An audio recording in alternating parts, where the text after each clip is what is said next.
Right now, I want to talk to Alex Zaitchik, freelance journalist, contributor to The New Republic, author of The Gilded Age, A Wild Ride Through Donald Trump's America. Alex, hello there. How you doing? Good to be here. I am well. Who the heck? I am fascinated by, almost fascinated, certainly curious about Josh Hawley and why we think he matters, what he represents. Who the heck is Josh Hawley?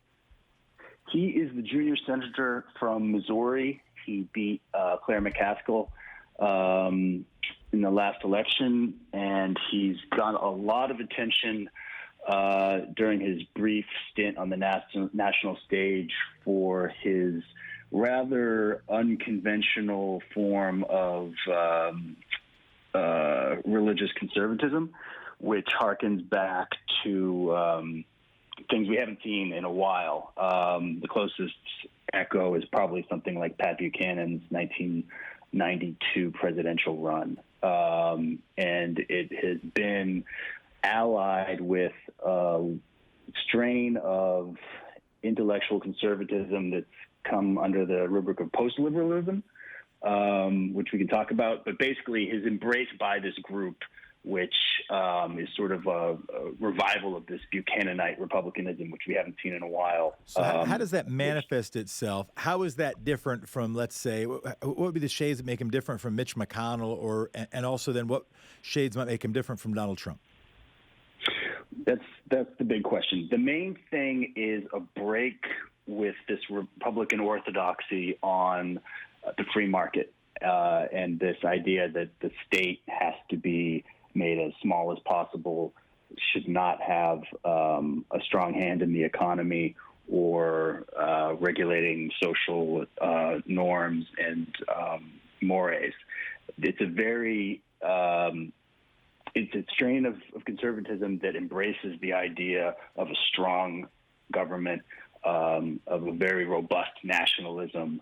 A lot of the stuff people associate with Trump's rhetoric, if not his practice so far as president, but a lot of the rhetoric on his campaign trail sort of embodied this more sort of activist state conservatism, which, and again, this isn't just in the service of a sort of social justice program. It's actually more about a moral project of asserting the state's control over the morality of the society. So, and where from a policy? Go ahead. Didn't mean to cut you off.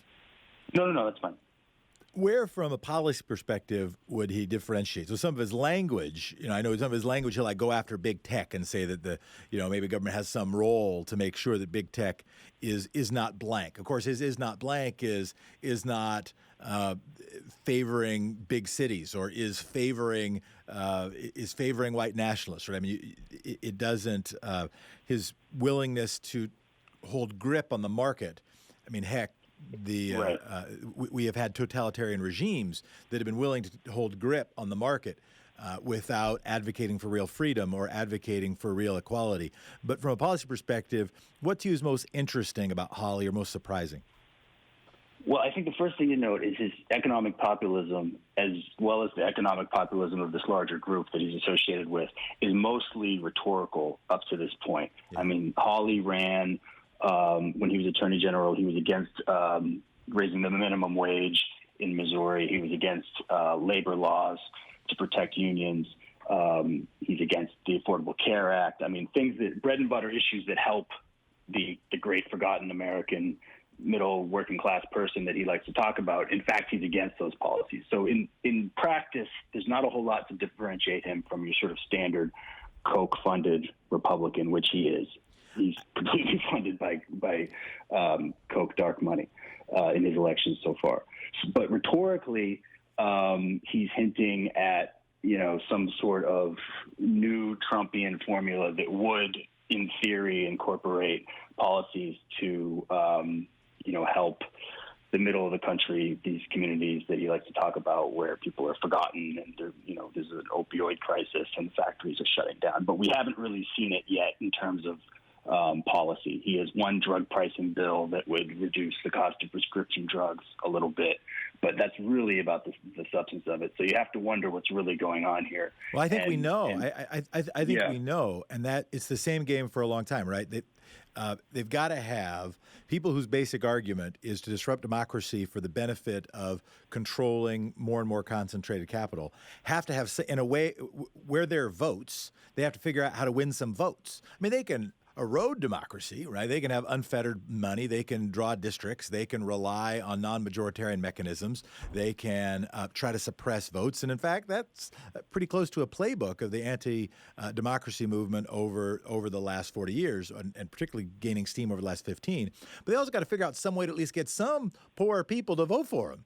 And that move has been Christian conservatism, has been racism, has been white nationalism, and it's getting, I think, a little harder. One of the reasons I think it's interesting is it's getting a little harder now that wealth disparities are getting bigger. I mean, it's more, some of the same conditions that helped FDR become president of the United States are resembling, not in terms of the economic collapse, but in terms of the big wealth gaps. The things that built the progressive movement 100 years ago are starting to manifest themselves again. And of course, you can't actually vote for policies that would ramp up antitrust enforcement, that would rebuild the middle class, that would boost the minimum wage. You can't actually build a pro-middle class, pro-democracy agenda and win a Republican primary and get Republican campaign contributions and get Koch dollars. But you can talk about them, and even Tucker Carlson will find what you're saying interesting.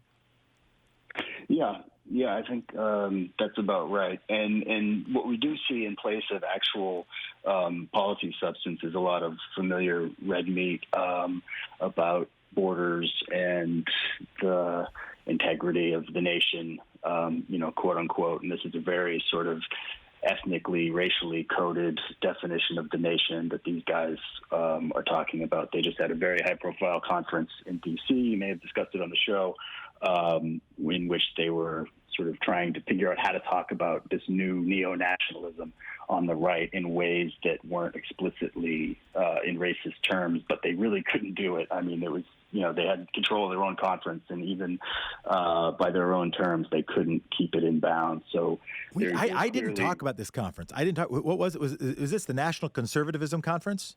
That's it, yeah. And it was sort of the coming out event of this group that's being called the post-liberals, which, again, is really just a revival of this Buchananite tradition on the right, which has always kind of been there, but it was suppressed for a long time by this Republican fusion coalition that had business and libertarians in charge of the party, business Republicans and libertarians.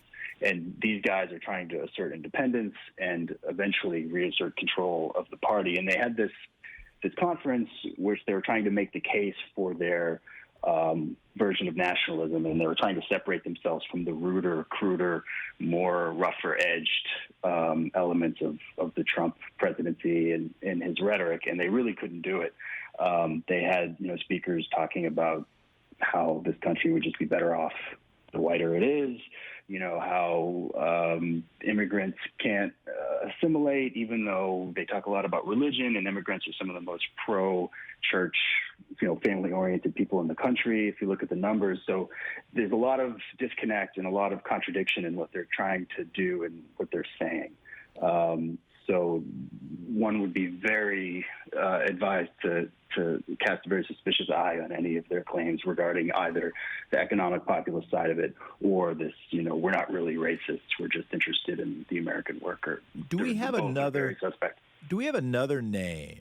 Already asked, put the call out to our listeners. We're blessed by having having a really smart set of listeners for alternative language from the word conservative, which I think has not applied to and does not accurately describe the apparatus that right now controls much of the American government. Do we have another word for populist? That's a very long and fraught. I know, but like racism ain't actually all that popular. Like a lot of us feel it, but when we think about it, we're not supposed to like it. Yeah. Yeah, I mean, if you're talking about the left tradition of populism, that's sort of the more authentic version. And then on the right, I think these guys, if you have to put a word on them, are really just demagogues. And they're kind of posing as a sort of reactionary populist, but really there's a much more insidious program here.